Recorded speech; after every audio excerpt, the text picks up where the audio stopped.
சொல்லாதே சொல்லாதே சொல்லாதே சொல்லாதே நீல வானம் தூரம் என்று பறவையிடம் சொல்லாதே பறவையிடம் சொல்லாதே பெரிய கட்டூர்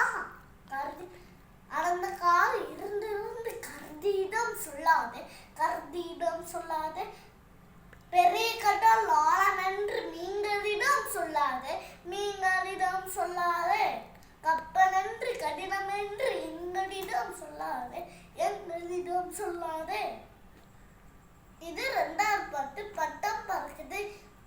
பட்டம் பறக்குது வளைந்து நின்று பறக்குது மெல்ல மெல்ல தலையாட்டி மேலே கீழும் பறக்குது மாலை பட்டம் பறக்குது மாலையாட்டி பறக்குது அங்கும் இங்கும் ஆடி அசைந்து அழகா மேலே பறக்குது வீசும் காற்றி பறக்குது வித்தை காத்தி பறக்குது வட்டம் அடிக்கும் பறவையோ